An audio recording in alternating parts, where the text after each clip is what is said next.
Then my time starts now. Contention 1 is international trade. Arctic military presence will improve relations and increase international trade. Irving 22. Rich mineral deposits and shipping links, as well as greater say in Arctic affairs. Conditions in the Arctic have always been so extreme. Rivals like the US and Russia were forced to cooperate. The promise of Arctic riches draw interest. China declared itself a near-Arctic state and envisioned a network of shipping routes, destabilizing force and is a pacing challenge of the foreseeable future. Moving on to contention 2, energy independence. Arctic military presence will provide access to oil resources and allow for continued energy independence. Avenger 15. America has fallen behind economic competitors Russia and China in Arctic resource and infrastructure investment. The United States defined resource development policies, priorities, ensure U.S. leadership in the Arctic. Arctic Sea holds world's largest sources of untapped oil and gas. America has been on the sidelines of Arctic resource and infrastructure investment, while economic competitors Russia and China. America cannot rely solely on shale oil and gas to meet our energy needs. Contention 3 is NATO cohesion. U.S. Arctic military support will benefit the NATO alliance. Erlanger 23. Rising importance underscored by U.S. Secretary of State will attend NATO important meeting relative to discuss Arctic as a possible military zone. Russian aggression plus climate change make a perfect storm. NATO has significant vulnerabilities in the north. Russia is a vast Arctic power with nuclear missiles. Russia said it wants to make Arctic its own. Russia is said to be the most significant and direct threat to allies. Moving on to contention 4, naval power. Arctic military presence improves U.S. naval power, which helps preserve global peace and crisis response. Tahara 21. Contention 1 is the environment. Increasing U.S. presence in the Arctic increases climate change. Correlated to the 2. Along with risking conflict between the U.S. and Russia, the military buildup in the Arctic presents climate change. Climate adaptation plans focus on adapting rather than reducing emissions. DoD is the world's largest user of petroleum, largest producer of greenhouse gases. Military activities in the Arctic result in increased emissions. Climate change is a larger threat to the region, much more urgent and existential compared to short-term concerns about showing the flag. Contention 2 is Russian escalation. Russia will respond to increased American Arctic presence through nuclear war. Player 20. U.S. strategy to overpower Russia could easily result in nuclear war. Their fears are understandable. We should be concerned with high risk of future escalation. World War III is becoming all too imaginable. Arctic could prove the spark for Armageddon. Contention 3 is indigenous peoples. Prioritizing American interests in the Arctic exclude indigenous peoples, which cause the exploitation of their environment. Christia 21. U.S. call for advanced security to promote Western multilateral order. Excluded colonized do not appropriately address security. Lack of inclusion of indigenous people whose knowledge would be useful, illustrated privileged Western ideas of security. U.S. continue to move towards state versus state competition, ignoring the larger threats emerging from the environment. Stewardship is connected to Western values of exploitation of resources and development. People living in the Arctic do not play a significant role. Political hierarchies place Western states at the forefront of decision-making. Contention 4 is China emboldenment. American militarization of the Arctic fails and emboldened China, Ellsworth 19. Miller will build perception that the U.S. can compete in the Arctic, and it could have ripple effects. The Chinese who are taking inroads in the Arctic could become emboldened. Crossfire is open. So what is the percentage of U.S. failing? Can you give a specific number? It's a very high probability because 13% of the world's oil is contained in the Arctic, and 13,000 tons of oil spilled in 2022.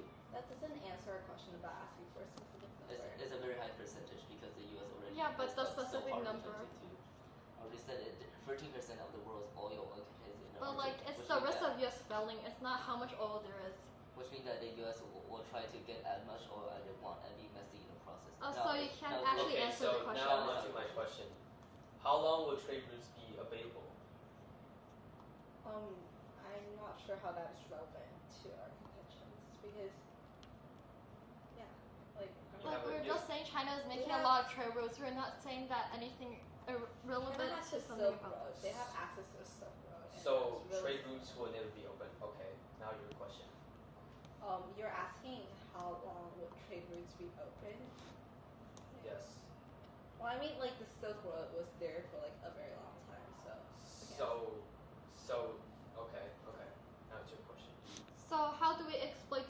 indigenous people. Here's the you don't allow indigenous people to be in the conference when you decide what to invade the Arctic or not. That's discrimination to them because you're discussing what their territory and you don't consult them. But where in our evidence do we say we don't want indigenous people in it? That's in our evidence that you exclude. Judges, are you ready? Opponents, are you ready? Yes. And my time begins now. First, answering to the environmental contention. This contention is bogus. Our naval fleet is nuclear, so it doesn't emit carbon. A well-managed military presence can contribute to climate change mitigation efforts by investing in a climate-resilient infrastructure and technologies. Modern military bases and installations can be designed with energy-efficient and environmentally stable features, reducing their carbon footprint. Onto their second contention, Russia. The Russia contention is incorrect because of capability. Both the United States and Russia understand the catastrophic consequences of nuclear conflict, and neither side has shown an inclination for reckless escalation. While tensions may arise, it is in the interest of both nations to prioritize risk mitigation and crisis management mechanisms to prevent inadvertent escalation. Onto their indigenous peoples' contentions. Russia will threaten to destroy undersea cables if we don't protect them with our military. That hurts indigenous peoples even more. That's Gardner 23. Russia's conventional land forces have been depleted in the Arctic. The Kremlin will turn to its naval and submarine capacity, and the potential to inflict damage to undersea cables and pipelines is a lever that Putin could use against his opponents. Next, onto their China emboldenment contention. The lack of Arctic military presence enables the Chinese Silk Road, which will shift the global balance of power. That turns their case. That's Trudeau 19. The U.S. sees regional hegemonic status to Russia and China, and the two states to forge a new regional order. The Silk Road economic blocs cannot successfully defend the territory of its most exposed members. They may exercise their sovereign rights in the Arctic to provide natural resources, since energy is national interest. Regional dominance preventing a security. Judge, are ready? Opponents are ready? Yes. Okay, then my time will start. Now, first they're answering their argument on international trade. First, in Crossfire, they said that there will never be Arctic trade route that wipe out their entire card. And two, extend on my contention, Russia escalation. Increased American military presence will only result in emboldening of Russia and greater chance of a nuclear war escalation. The impact is extinction. And their card said that the United States sees China as a destabilizing force. That will only increase further tension between three superpowers. International cooperation will ultimately fail. And now moving on to their second contention on energy independence. First, extend on my contention environment. Military presence will further cause the decimation of our environment, which leads to ecological collapse. That's the biggest impact in the debate, outweigh energy independence. And two, their card said that the United States is at its peak for being self-sufficient in producing energy. Getting more energy will lead to miscommunication between superpowers and increased global warming. And three, their author is biased. They're paid by Europe and US to write things that are good for the US and that completely ignores global climate change, which is the pressing issue now. And now moving on to the last contention on NATO cohesion. First, NATO cohesion will pose a threat to Russia and increase the chance of Russia-China aggression. Draws all members of NATO in, that's great power war.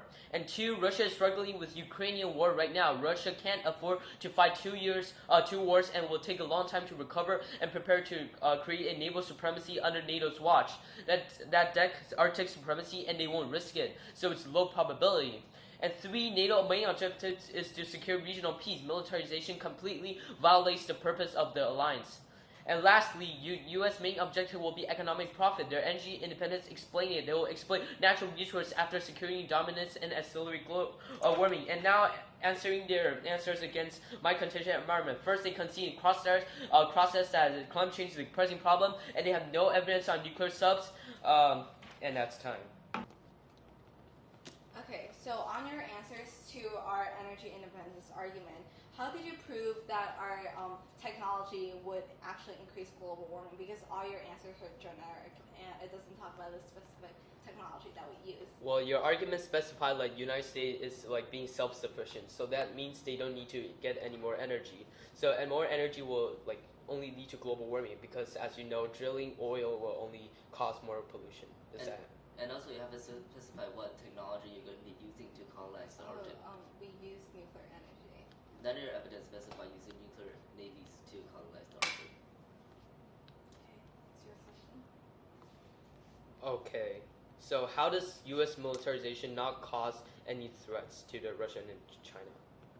Because it's actually China who's starting to actually show threats and call themselves a near Arctic country, and also Russia is trying to attempt to get close to the Arctic and its resources. Obviously, their riches are a huge draw to all countries, and the United States putting Arctic military and developing it in there is just showing a red line, telling Russia not to cross the line and telling China not to cross the line. Okay, then won't China just see U.S. in a way and just decide to like militarize too? First, they twisted our words in the international trade contention. We never said we were going to close the trade war. We just said they were irrelevant. And moving on to our best contention is energy independence. Only through achieving this can we draw a red line and tell China to meditate, and also Russia. Answering to the environment contention, they said that we hurt the environment and it's going to cause global warming, but it's not, because we don't harm the environment. We use high tech that release few carbon footprints, and that's not going to cause anything. Answering to Russia escalation, Russia is not going to escalate. This is because there's a red line that U.S. sets. So if there's U.S. military there, then that means that Russia won't dare to try and go there and hurt the indigenous people. And this also means that it answers the indigenous people contention, because if there is no U.S. military, then there's no red line that U.S. will set for Russia, and Russia can cross it anytime and will attack the undersea cable, which will kill them and can cause devastating impacts if it does not. And setting a red line means that China will also not be emboldened, answering their China emboldenment, and this means that if China is not emboldened, they don't have any impact, because China will not be emboldened and will risk a world war with Russia and the U.S. And this means that their Judges are ready. Opponents are ready. yes. So my time starts. Now, our best contention is environment. Our best contention is energy independence. Climate change is the biggest impact in the debate. Any oil or gas drilling in the Arctic will cause catastrophic oil spills and ecological collapse. We ask their impact. Opening oil resources to superpowers will cause a huge oil frenzy that kills all wildlife on the Arctic, because all the superpowers trying to get hold of some oil and gas to sell it and make money. U.S. and Russia or China will send their biggest cargo ships and biggest airplanes to the Arctic to extract as much resources as possible. They will not care about the wildlife and the environment in the Arctic. They only care about getting profit, getting oil, and getting their resources to fund their economies. Any world power that touches the Arctic will immediately piss off every other country trying to seize it. That creates a global power war that destroys all habitats in the Arctic and creates catastrophic climate change that can't be reversed. There's no evidence in older constructions and rebuttals that said they'll use nuclear navies or smart tech to navigate the Arctic. They couldn't even specify what tech they're using to combat the Arctic when they act during crossfire. So to sum it all up, we outweigh the magnitude, probability, and time frame because we acted their impact, and we outweigh every other impact that exists in the debate, because climate change will kill us all, cause extinction, and there's no way to reverse it once it's happened. Okay, when will your impacts of climate change happen? Very soon if we continue your plans to colonize the Arctic. It's like 50, 100 years. It will happen in about 70 years from now. But if you colonize the Arctic, it will happen in 1 or a few months. Do you have statistics for that, or did you just make that up on the spot? No, because obviously your countries, all the superpowers are going to mining for oil in the Arctic. Okay, So so you you're don't just have making up. statistics. Okay, you can ask the question. Do you agree that climate change is the biggest impact in this debate? No, Why? because you can't even provide a number on how long would it take for climate change impacts to happen. And what is the biggest impact? The biggest impact is a global war caused by not Putting drawing a US red line, and not showing Russia and China our U.S.'s true potential. What is your question? All right, then, could you explain how, like Russia and China use like airplanes would cause a whole bunch of pollution that they Because, like you said, the China will open oil resources to any superpower to want it, and that causes drives the world to a huge oil frenzy because all the superpowers are trying to get the oil.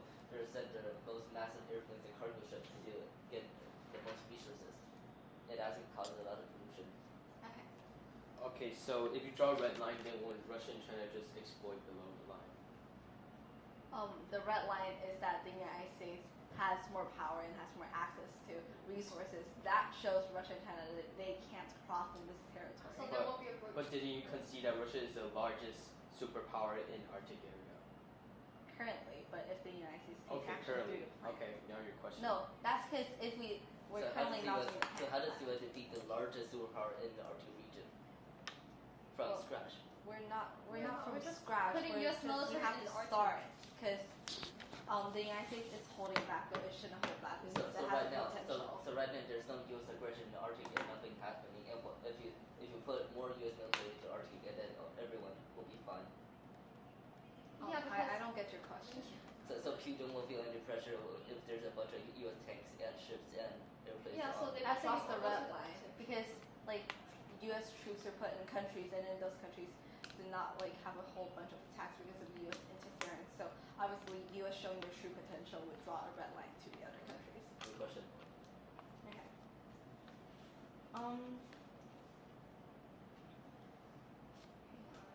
So, how would what are the other countries that would be dragged into this war that you're talking about? A bunch of countries want oil to improve their economy because you sell it at a very high price. Countries like Iraq, Afghanistan, Saudi Arabia, all the nuclear powers like China, Russia, India, and NATO. Yeah, and mostly NATO trying to get their hands on the oil. That calls Judges, for- are you ready? Opponents, are you ready? Yes. Okay, I'll begin. Yeah. Vote pro on our best contention is energy independence. Only through achieving energy independence can we draw a red line and tell China and Russia not to militarize, and we can finally mitigate their attacks because of showing the true potential of the United States. They say that through putting ourselves into the Arctic, we will actually drag Russia and China in and want to attack us more because Russia is the superpower of the Arctic. But that's because the United States is holding itself back.